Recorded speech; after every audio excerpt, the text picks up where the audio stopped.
Sean bienvenidos todos a la Escuela Diocesana de Oración, en este caso ya la número 167. Estamos aprendiendo a orar con los salmos en este nuevo curso de la mano de nuestro arzobispo. Y en esta ocasión, hoy vamos a ver el Salmo 15. Señor, ¿quién puede hospedarse en tu tienda y habitar en tu monte santo? El que procede honradamente y practica la justicia, el que tiene intenciones leales y no calumnia con su lengua, el que no hace mal a su prójimo ni difama al vecino, el que considera despreciable al impío y honra a los que temen al Señor, el que no retracta lo que juró aun en daño propio, el que no presta dinero a usura ni acepta soborno contra el inocente, el que así obra nunca fallará. Es una pregunta oración este salmo sobre quién puede entrar en la presencia de Dios en su tienda santa. Y estos son sus 5 puntos, en resumen, principales. El primero, la pregunta inicial: Señor, ¿quién puede hospedarse en tu tienda y habitar en tu monte santo? Segundo, las condiciones morales y espirituales: el que camina con rectitud, el que obra la justicia, el que dice la verdad de corazón. Tercero, todo eso con obras concretas de justicia. No calumnia con su lengua, no hace mal a su prójimo, no difama al vecino, rechaza al malvado y honra a los que temen al Señor.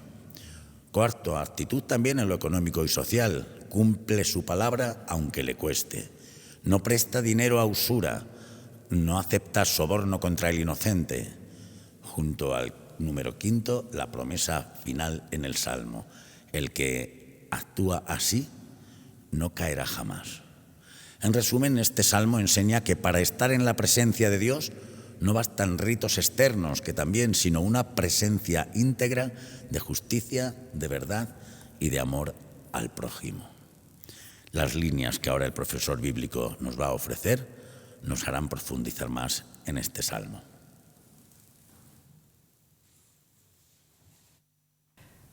Aquí, en la presencia del Señor, Eucaristía, vamos a dedicar este día de encuentro con el Señor en esta escuela de oración, meditando el Salmo 15.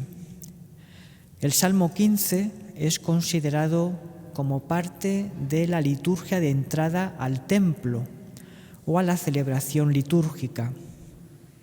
Para acceder a la presencia de Dios no basta con una pureza meramente ritual, sino que esa pureza ha de ser sobre todo real, personal, vital. Por eso el Salmo 15 se nos presenta como si fuera un decálogo que traza el retrato del justo, no por ritos externos, sino por su vida íntegra y coherente. El Salmo sirve así de catequesis, que ayuda a memorizar las exigencias necesarias para que la ofrenda presentada a Dios sea acepta a Él. Y a la vez recuerda las constantes llamadas de los profetas a no separar culto y vida. El mejor culto que podemos dar a Dios es nuestra vida cuando es conforme a Él, conforme a sus mandamientos. El Salmo 15 comienza con una pregunta: Señor, ¿quién puede hospedarse en tu tienda y habitar en tu monte santo? La tienda es el tabernáculo del desierto, símbolo de la presencia itinerante y continua de Dios con su pueblo. Y el monte santo nos remite a Sión, que es la morada estable de Dios. Si el templo es la patria del orante, es lógico que se formulen los requisitos esenciales para ser acogido en él, no como visitante, sino como morador. En realidad, con esta pregunta, el salmista interroga sobre quién puede vivir en comunión estable con Dios. La respuesta contiene 11 enunciados. El tratado del Talmud había dicho que David había reducido los 613 mandamientos de la ley en 11. Precisamente el título del Salmo 15 lo atribuye al rey David. Esos 11 requisitos están vinculados con la vida diaria, donde se pone en juego la fidelidad a Dios. La respuesta a la pregunta inicial comienza dando 3 condiciones generales en el versículo 2. El que procede honradamente y practica la justicia, el que tiene intenciones leales. Proceder honradamente significa caminar con integridad, esto es, con unidad interior, equilibrio, sin doblez. Practicar la justicia implica vivir según la voluntad divina, ajustar la propia vida a lo querido por Dios. Y tener intenciones leales es, literalmente, decir la verdad del corazón. Así, la fe es descrita como una religión del corazón, en la que la integridad, la justicia y la verdad son las 3 grandes virtudes sobre las que se edifica el pueblo de la alianza. El siguiente versículo, el tercero, nos presenta 3 condiciones horizontales para con el prójimo. El que no calumnia con su lengua, el que no hace mal a su prójimo ni difama al vecino. El uso que hacemos de la palabra puede construir o destruir a la comunidad, sembrar bien o sembrar mal, sembrar unidad o división. Y se cita expresamente la calumnia y la difamación como expresión del mal que podemos hacer al prójimo y que por ello nos incapacita para entrar en la presencia de Dios. La santidad se muestra en cómo usamos nuestra lengua. En el versículo 4 se apuntan las 3 condiciones relacionadas también con el prójimo que nos capacitan para entrar en la presencia de Dios, pero que tienen a Dios como punto de referencia.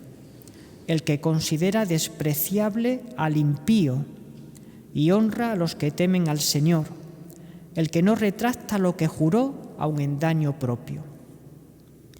En estos requisitos no se defiende el desprecio hacia los demás, sino el que hemos de evitar una forma de vida que no tenga a Dios como centro, el que hemos de intentar convivir, hacer comunidad con los que reconocen a Dios y temen ofenderlo. El último elemento de la terna hace referencia a no engañar al prójimo cuando se ha dado una palabra o un juramento, porque se ha puesto precisamente a Dios como garante. Y las últimas 2 condiciones, en el versículo 5, hacen referencia a la justicia social. El que no presta dinero a usura ni acepta soborno contra el inocente. El que pretende entrar en comunión con Dios debe respetar el orden que Él ha puesto en la creación. Más aún, debe imitarlo a Él, dando generosamente y no actuando con parcialidad. Y termina el Salmo: el que así obra nunca fallará. Literalmente, no será movido. El que obra conforme a la verdad de Dios gozará de la misma inmutabilidad del monte Sión. Al final, la verdadera morada de Dios es la integridad interior del hombre. Entonces, ¿quién habitará en tu tienda? El que permite que Dios habite en su corazón. El templo se traslada del espacio físico al interior del creyente. En la lectura cristiana, Jesús es el justo perfecto, el que cumple plenamente este retrato del Salmo 15. Por medio de Cristo, los creyentes somos introducidos a la tienda de Dios.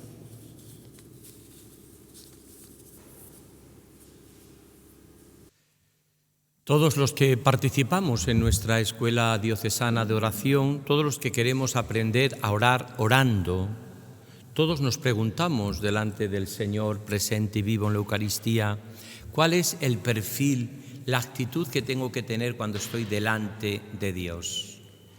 ¿Cuál es la actitud que tengo que vivir en la presencia de Dios? Jean Lafrance dice esa frase famosa: toda oración comienza con una presencia, se vive en una presencia y se culmina toda oración cristiana viviendo en una presencia, la presencia de Dios. Es lo que decían siempre los directores de alma cuando te preguntan una y otra vez, ¿vives la presencia de Dios? Pues esa vivencia de la presencia de Dios, donde se vive y donde se va fraguando sobre todo, es en la oración. En esta adoración eucarística que hacéis algunos de los que estáis aquí, que os toca el turno, en tantos y tantos que venís a la oración, en tantos orantes y contemplativos que cuando nos encontramos delante del Señor, la pregunta es, ¿cuál sería el retrato del hombre o la mujer que en su oración agrada a Dios? ¿Cómo saber si mi vida es el perfil del hombre o de la mujer de Dios que en su presencia agrada al Señor?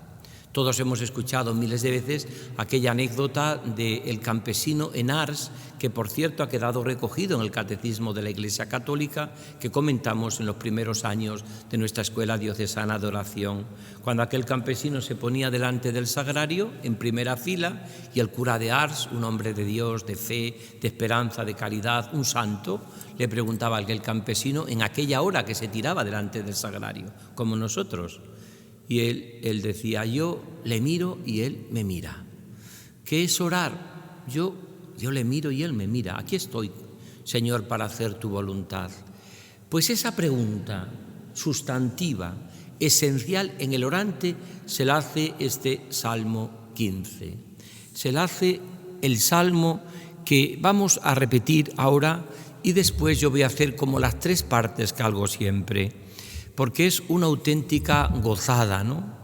Yo siempre recuerdo leyendo a San Ambrosio, a San Agustín, a los santos padres, cuando ellos decían cuántas veces me he emocionado rezando los salmos, cuántas veces lo que no sabía decirle a Dios lo he dicho prestando las palabras a los salmos, que son palabra de Dios.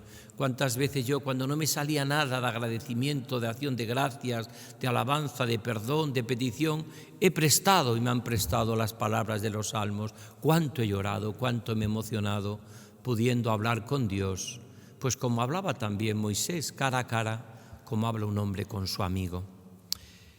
Si nos fijamos bien y vamos a leer el Salmo tranquilo para aprender a orar orando, dice así: Señor, ¿quién puede hospedarse en tu tienda y habitar en tu monte santo? El que procede honradamente y practica la justicia, el que tiene intenciones leales y no calumnia con su lengua, el que no hace mal a su prójimo ni difama al vecino, el que considera despreciable al impío y honra a los que temen al Señor, el que no retracta lo que juró aun en daño propio, el que no presta dinero a usura ni acepta soborno contra el inocente, el que así obra nunca fallará. Mirad, en este sentido, este salmo me acuerdo que está en el planteamiento de mi vida de oración desde el principio. Recuerdo que en uno de los ejercicios que hice en Villagarcía de Campo hace ya muchos años, yo no era ni siquiera seminarista, yo recuerdo que tengo en una postal este mismo salmo: Señor, ¿quién puede hospedarse en tu tienda y habitar en tu monte santo? Es verdad que hay otro salmo que repite parecido y dice: el hombre de limpio corazón, de manos inocentes y puro corazón. Pero aquí lo que viene a decir es la actitud que tiene que tener el orante ante el Señor. Y aquello a mí me conmovió mucho. ¿Quién puede estar en tu presencia, Señor? ¿Quién puede vivir? Pensar que nosotros vivimos lo que se llama la inhabitación trinitaria, que dentro de nosotros, por la vida de gracia, habita Dios, Padre, Hijo y Espíritu Santo, que en mi corazón se ama la Trinidad. Y uno se siente indigno de todo eso. ¿Cómo puedo ser yo realmente con mis pecados, con mis limitaciones, con mis fallos, con mis incoherencias? Por lo tanto, lo primero es que en estas 3 partes que vamos a hacer de este salmo, que yo recuerdo y que lo tengo todavía en algunos de aquellos escritos que yo escribía juveniles, tengo una postal con este salmo. Señor, ¿quién puede hospedarse en tu tienda y habitar en tu monte santo? ¿Quién puede subir al monte del Señor? Es una idea que recrea mucho la Biblia, ¿no?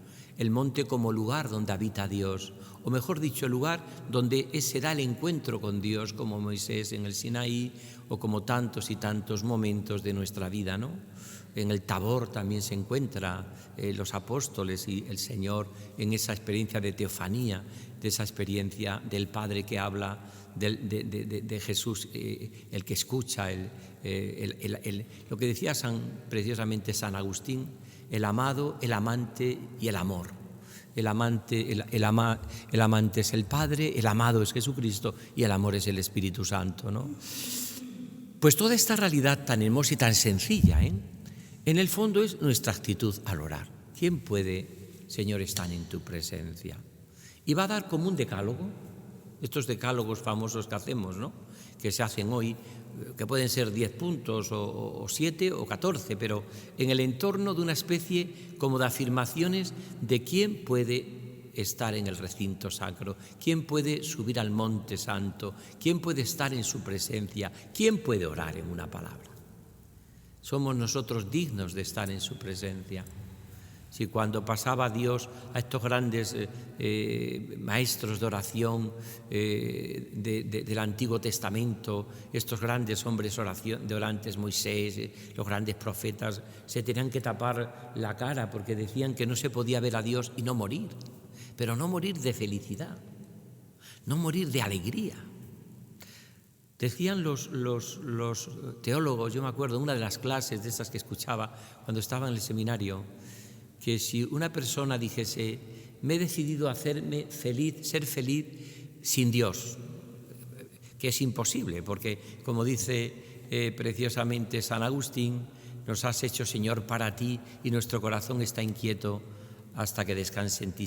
Pero si por un imposible una persona se decidiese a una vida sin Dios, a no vivir en tu tienda, que podríamos decir, en tu intimidad, que eso es la tienda, el lugar de la intimidad con el Señor, la tienda de tu corazón.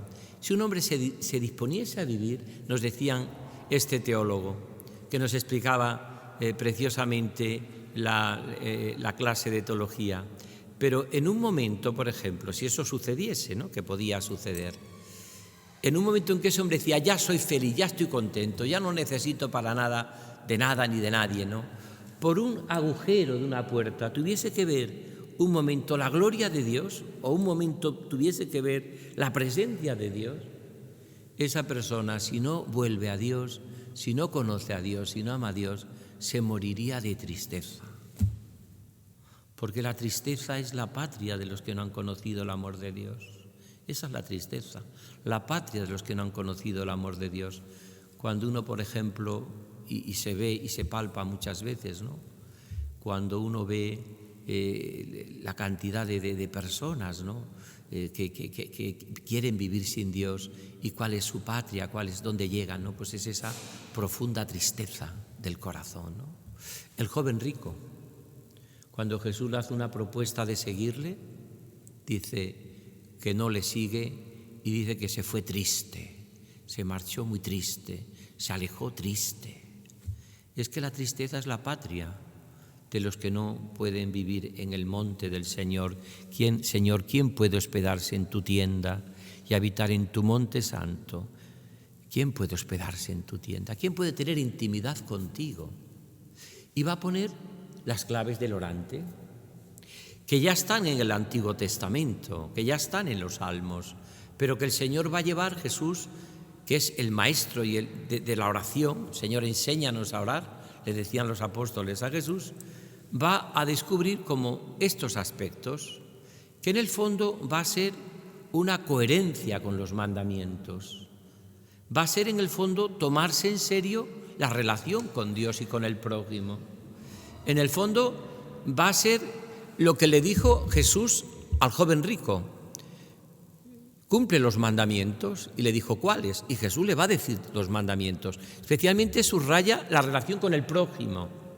¿Por qué subraya la relación con el prójimo? No matarás, no robarás, honra a tu padre y a tu madre, no cometerás adulterio. ¿Por qué hace la relación especialmente al joven rico que narra el Evangelio?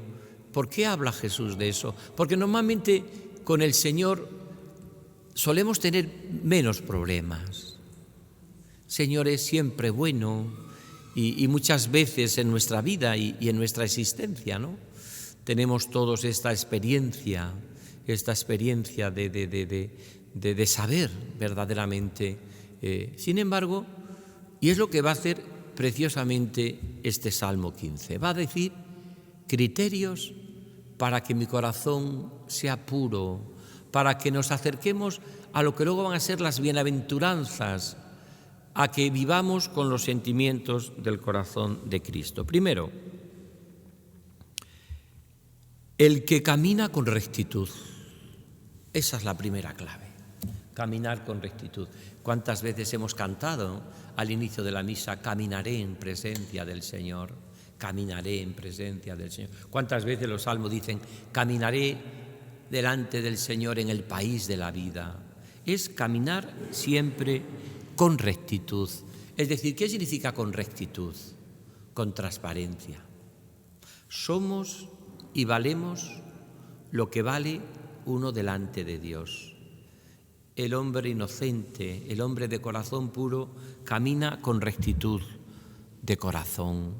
El que camina con rectitud, el orante es un caminante a la intimidad con el corazón del Señor. Y por eso pasamos horas y tiempo. Decía la Madre Teresa de Calcuta que para orar bien hay que orar mucho. Para orar bien hay que orar mucho. Y ese tiempo que vosotros y todos pasamos delante del Señor, a veces más aburrido y sin sentir nada, y muchas veces con ganas de decir, me marcho, voy a tomarme un café con una amiga que tengo mucho más futuro que aquí delante del Señor, que no le siento, que parece que el Señor se esconde, que estoy pasando momentos de una gran sequedad, de una gran... Y sin embargo, uno permanece en el amor de Dios y descubre esta primera clave, caminar con rectitud. Segundo, el que obra con justicia. Hemos dicho con santidad, la justicia en los Salmos y en el Antiguo Testamento, y en la Biblia siempre la idea de santidad. José era un hombre justo, era un hombre sano. El que obra con justicia, el que dice la verdad de corazón, el que dice la verdad de corazón. Fijaros, el que no tiene una doblez de vida, el que no tiene una doble vida, el que dice la verdad de corazón. Ya son 3 claves. Veremos cómo llegaremos prácticamente a las 10. Sigue, cuarto, el que no calumnia con su lengua. El hombre calumniador, el hombre mentiroso, el que no calumnia con su lengua. Quinto, el que no hace mal a su prójimo, sino que lo hace bien. El prójimo, el próximo, es siempre la vivencia de una presencia del amor de Dios. El que no difama el que no hace mal a su prójimo, al contrario, le hace bien a su prójimo. Al contrario, no solamente, sino que en el contacto y en la sintonía con Cristo vivo en la Eucaristía, en la oración, porque la oración a partir de la encarnación del Verbo de Jesús ya es siempre por Cristo, con Él y en Él. Y la mayor presencia es la Eucaristía celebrada, comulgada y adorada, y que en la adoración perpetua que estamos aquí oramos. Es verdad que no es la única forma de orar delante del Santísimo, pero es verdad que esta oración lleva siempre a vivir esto que dice tan hermoso, ¿no? A no hacer mal a su prójimo, a no difamar al vecino. Y por último, el número 7, el que rechaza al malvado y honra a los que temen al Señor. El que no entra en el juego de los malvados.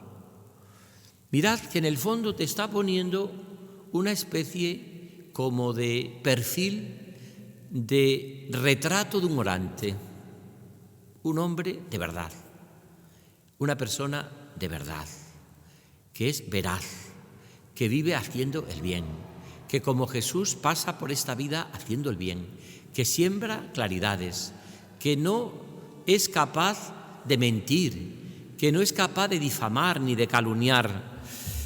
El que rechaza al malvado y honra a los que temen al Señor, el que no calumnia con su lengua, el que no hace mal a su prójimo, el que no difama a su vecino.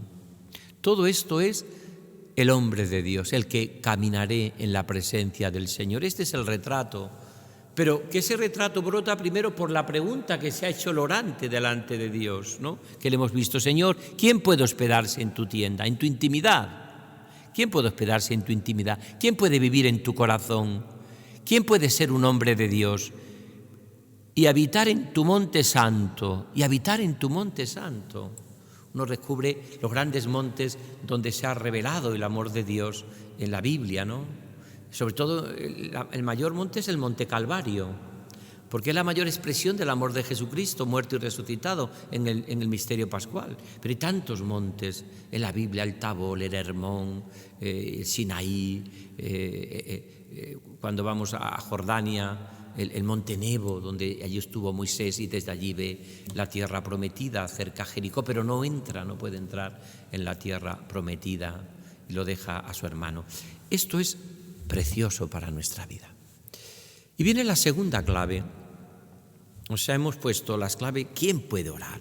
¿Quién puede permanecer delante de una presencia viva como la del Señor? ¿Quién puede tener esa intimidad en la tienda de su amor y de su corazón? ¿Quién puede tener y vivir en esa inhabitación trinitaria que es la intimidad con el Señor, ¿no? Saber que yo soy habitado por el amor de Dios.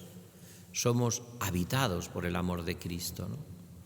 Por eso me habéis oído muchas veces, los que seguís sábado tras sábado nuestra escuela diocesana de oración, me habéis escuchado muchísimas veces decir en que el que ha descubierto la oración ha dicho adiós a la soledad. El que de verdad ha conocido la intimidad con el Señor, con la Trinidad, con el corazón de Cristo, ha dicho adiós a la soledad. La soledad no es la patria de los orantes. Ahora, si yo no tengo una vida de oración, pues buscaré saciar a veces mi soledad o llenarla con entretenimientos.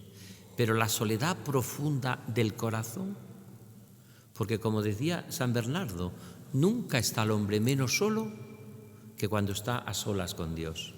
Y de hecho lo experimentáis los que estáis aquí. Venís a la capilla, pasáis un rato de oración. A veces es verdad que se hace muy eterna la oración, a veces se nos hace pesada, es verdad. A veces nos cuesta permanecer ese rato, esa hora de oración, pero otras muchas veces descubrimos que es una auténtica gozada estar con el Señor, que es orar sino trato de amistad con quien sabemos que nos ama. Vamos a la segunda parte. Sigue diciendo otras 3 claves más, con lo cual tendríamos prácticamente el decálogo de lo que se necesita para ser un auténtico orante, un hombre o una mujer de Dios. Primero, en esta segunda parte, ya hemos visto 7 puntos, dice: el que cumple su palabra, cueste lo que cueste. El martirio, es decir, el ser fiel a su palabra. El que cumple su palabra, aunque le cueste, que cumple su palabra, ¿no?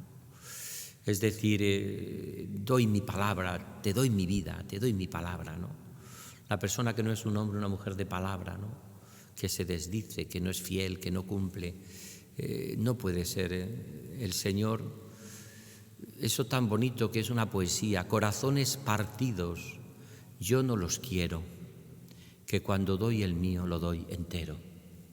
Corazones partidos yo no los quiero, que cuando di el mío lo di entero, lo doy constantemente entero. Por eso este punto, en la segunda parte, el que cumple su palabra, aunque le cueste cumplir, es la fidelidad, el Dios fiel a la alianza, que tantas veces hemos aparecido en el hombre orante, en el Antiguo Testamento y ahora en los Salmos. El Dios fiel a la alianza, el que cumple su palabra aunque le cueste, el que no presta dinero con usura, con intereses. Estos días está apareciendo en el Evangelio la gratuidad. El hombre de Dios, el hombre orante es un hombre gratuito.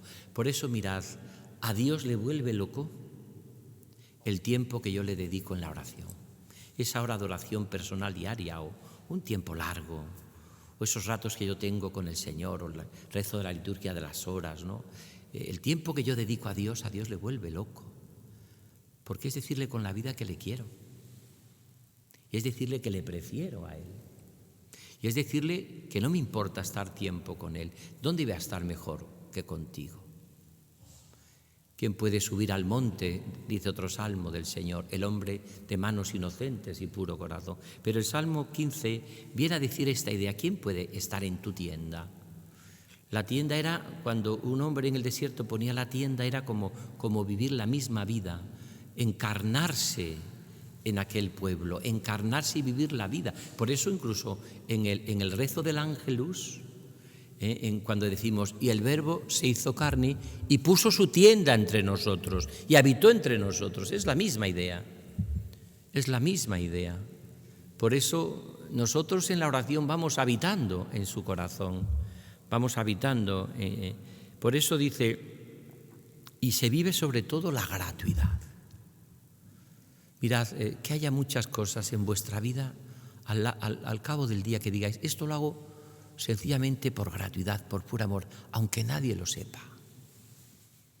Que nadie sepa.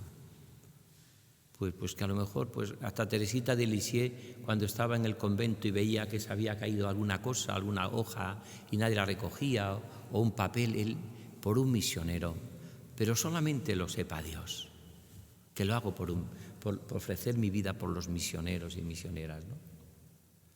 En este sentido yo creo que esto es para mí lo más importante, ¿no? El que no presta dinero con usura, el que no acepta soborno contra el inocente, es decir, la gratuidad. Fijaros que son el que es un hombre o una mujer de palabra, el que es gratuito y no presta dinero con intereses para sacarle hasta el último a la persona, sino que no presta dinero con usura, el usurero que aparece tanto en la Escritura como un hombre que no agrada al corazón de Dios, y el que no acepta soborno contra el inocente. Eso es un pecado que Dios detecta, ¿no? Los que compran, lo que le hicieron a Jesús en la pasión, aquellos que fueron comprados para que en el juicio ante Pilato y en el juicio declarasen contra Jesús, pero eso era comprado, eso era un soborno. Eso es muy grave, porque tiene la intención siempre de machacar a la persona. ¿Tú te crees que una persona así puede permanecer delante del Señor en la oración si no cambia su corazón, si no tiene un corazón distinto? El Señor huele a leguas el soberbio, lo huele a las leguas. No le atrae nada el corazón soberbio, el corazón que solo piensa en sí mismo. Primero yo, después yo y después yo. Yo, mí, me, conmigo. Eso el Señor no lo puede aceptar, ¿no? Y tercera y última parte del retrato, del perfil del que agrada a Dios como un hombre o una mujer orante. La tercera, que a mí me parece que es precioso, es: el que así actúa no caerá jamás. El que lleva esa vida íntegra de justicia, de verdad y de amor al prójimo. Eso que tantas veces hemos aprendido en nuestra escuela diocesana de oración. Cada vez que yo llamo a Dios Padre en la oración, Él luego me responde en la vida: ¿dónde está tu hermano? ¿Dónde está tu prójimo? Lo explican los santos padres. Si tú ves a un amigo que hace mucho tiempo que no ves y ves la cabeza de ese amigo, la cabeza, y le das un abrazo, un beso en su cabeza, ¿no? Porque es la cabeza. Pero de pronto empiezas a golpearle en las piernas, en el estómago, en su cuerpo, y le empiezas a dar golpes. Y dice, oye, que yo no solo soy la cabeza, también soy el cuerpo. Me duele que me estés pisoteando, me duele que me estés pegando. Pues eso es un poco lo que viene también a decir preciosamente este salmo, ¿no? De tal manera es así que podíamos decir con toda sencillez y con toda humildad que la persona que agrada a Dios es el que ama al Señor, a Jesús, a Dios, en su totalidad. Es decir, amo al Señor, camino en su presencia y le amo a Él. Y amo a Jesucristo como cabeza de la Iglesia, pero también amo su cuerpo. No tiene sentido que yo diga que quiero mucho a Jesucristo y desprecie al hermano. O que yo diga que tengo una buena relación con el Señor y me importe un bledo los sufrimientos de la gente, de mi familia, de mis amigos, las guerras, los conflictos, las tensiones que hay en el mundo, los problemas, el sufrimiento inmenso con que viven tantísimas personas, ¿no? Yo creo que en ese sentido, a mí me parece que esto, yo creo que se debe de vivir en todo, ¿no? O sea, a mí me parece que nosotros debemos siempre descubrir que nuestro amor y que lo que vamos haciendo en la oración es sencillamente ser transformados por el amor de Dios. O sea, es la oración, los sacramentos, por supuesto, los sacramentos, la oración, la lectura de la palabra de Dios. Lo que hacemos nosotros en nuestra Escuela Diocesana de Oración, lo que nos va a hacer es transformando el corazón.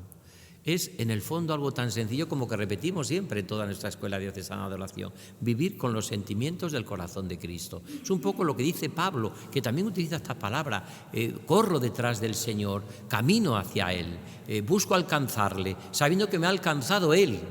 Y llega a decir, de tal manera que ya no soy yo quien vivo, sino que es Cristo quien vive en mí. Ya no soy yo quien vivo, sino es Cristo quien vive en mí. En este sentido podemos decir que esto es un poco la clave de toda nuestra vida de oración.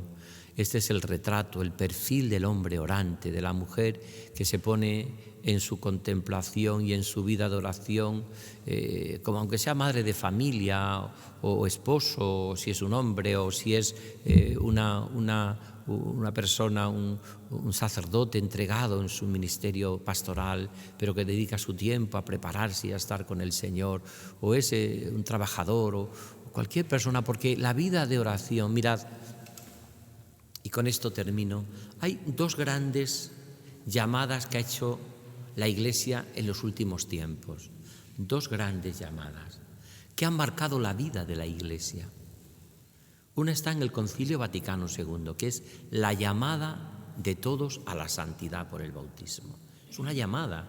Estaba antiguamente, los santos padres hablaban, San Francisco de Sales hablaba de hasta las modistillas de su época, los príncipes, la gente humilde, el campesino, de que también estaba llamado a la oración.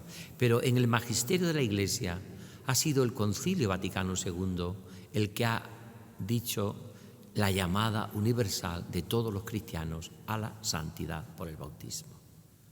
Esto es muy importante que lo tengamos en cuenta. Todos estamos llamados a la santidad, todos los sacerdotes, los obispos, la vida consagrada, los laicos, todos, los jóvenes, los niños.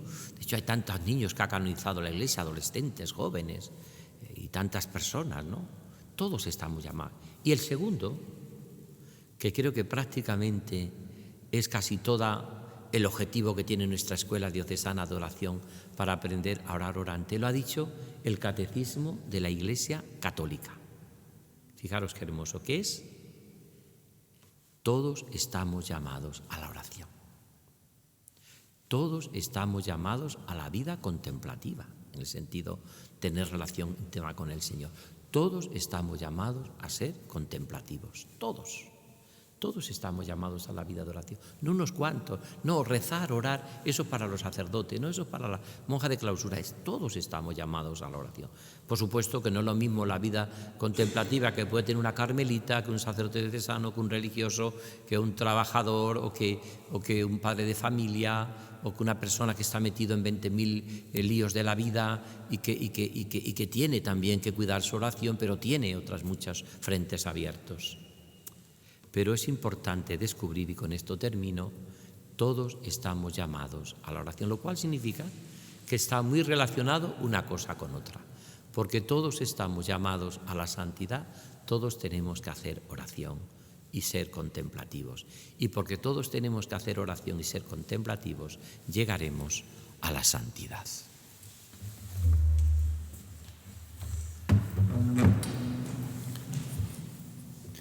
Muchísimas gracias, señor arzobispo, por esta explicación que nos lleva a la contemplación del retrato del que agrada a Dios con este Salmo número 15.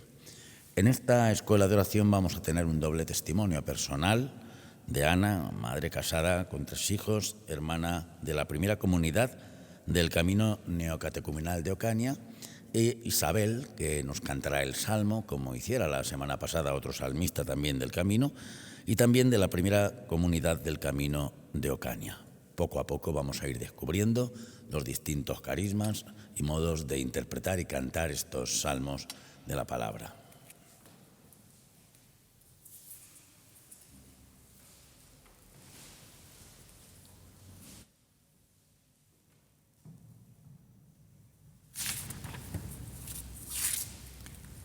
Bueno, pues yo me llamo Ana María, como ha dicho don Jesús. Estoy casada y el Señor nos bendijo con 3 hijos y una nieta. Para mí ha sido una experiencia grande poder encontrar con Jesucristo a través de los salmos. Yo vengo del paganismo total, de no creer, en una familia no creyente, no cristiana. Por lo tanto, para mí la palabra de Dios, los sacramentos, la Eucaristía, me sonaba chino. Sin embargo, cuando el Señor tuvo a bien, por misericordia, llamarme a esta realidad, a este camino, lo que me sostuvo durante toda mi vida han sido los salmos. Yo ha sido un encuentro personal con los salmos. De hecho, a mí cuando el Señor me cogió estaba sufriendo muchísimo, muchísimo. Y fueron 3 salmos los que me llamaban a la santidad. El Salmo 94, si el Señor no construye la casa, que no me acuerdo qué salmo es, y el de esperado en el Señor. Esos 3 salmos han sostenido mi vida de fe durante 34 años que llevo en el camino. Como he dicho, sufriendo muchísimo. A mí el Señor nos llamó en una situación muy sufriente. Mi marido toxicómano, 14 años, gracias a Dios rehabilitado 29. Y para mí los salmos han sido un consuelo, han sido un refugio, un sostenimiento. Hasta que te encuentras con este Salmo 14 que dices, bueno, el mismo título lo dice, ¿quién es justo ante el Señor?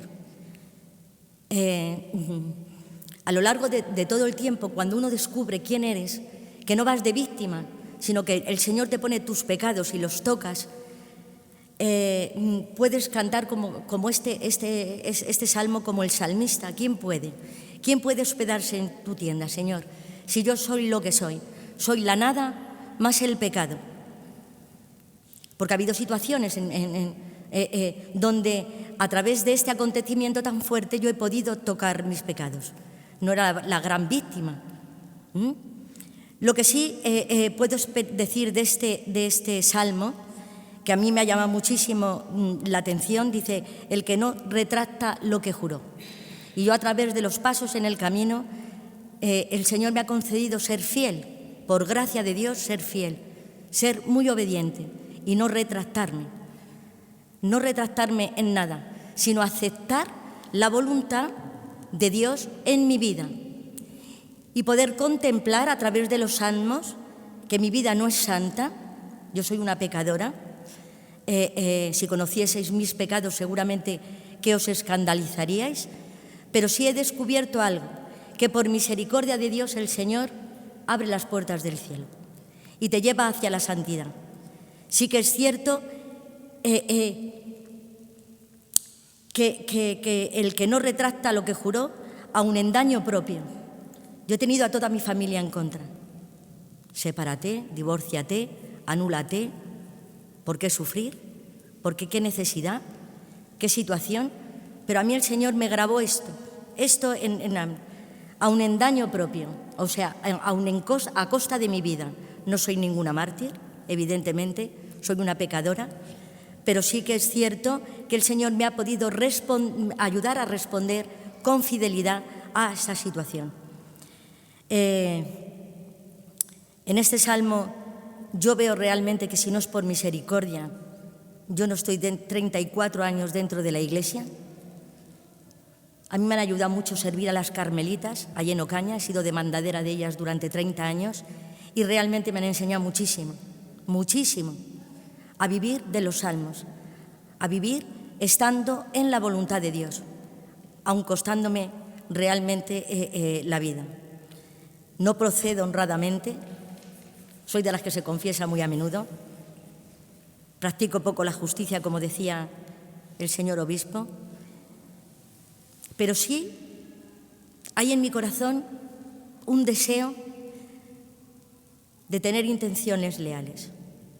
Y el Señor te coge la palabra, te lleva por donde quiere, hace encaje de bolillos y te hace ser fiel. Yo le pido al Señor, creo que termino, que no se trata de extenderse mucho y de estar mucho tiempo contando pues, lo que es una vida de drogadicción, pero sí que el Señor me ha permitido ser fiel aún en medio de mis pecados.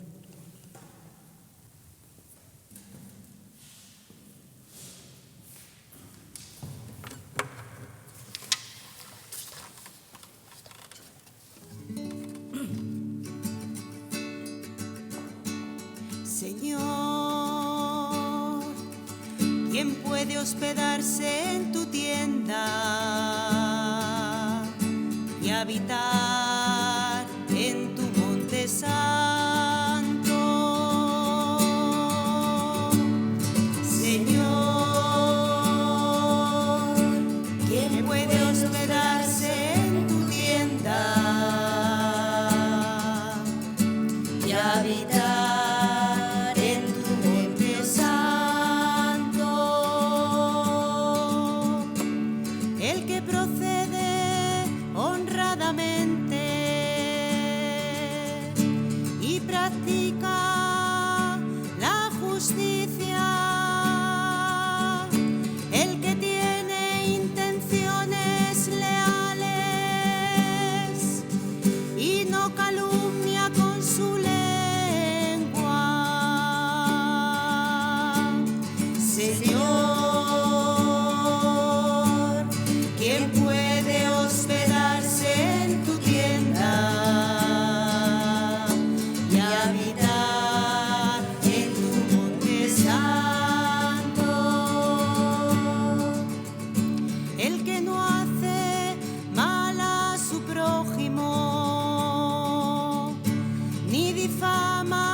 considera despreciable al impío y honra a los que temen al Señor.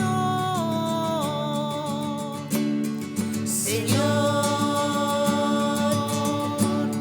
¿quién puede hospedarse en su tienda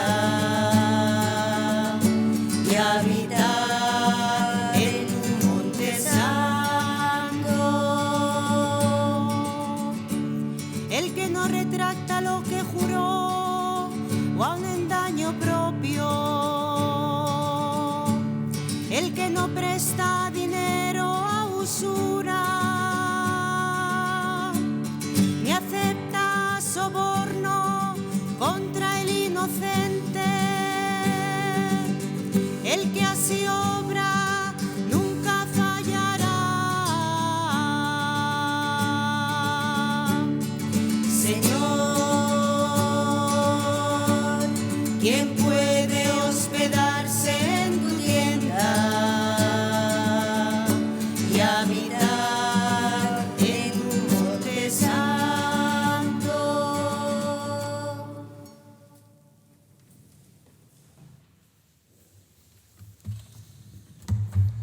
El Salmo 15 nos ha introducido con este testimonio y con esta canción hecha, el Salmo hecho canción, hecho verdaderamente expresado con sentimientos, nos ayuda también a orar y a estar delante del Señor. Los salmos son cantos, cantos del pueblo, son cantos que se cantaban en distintos momentos y circunstancias.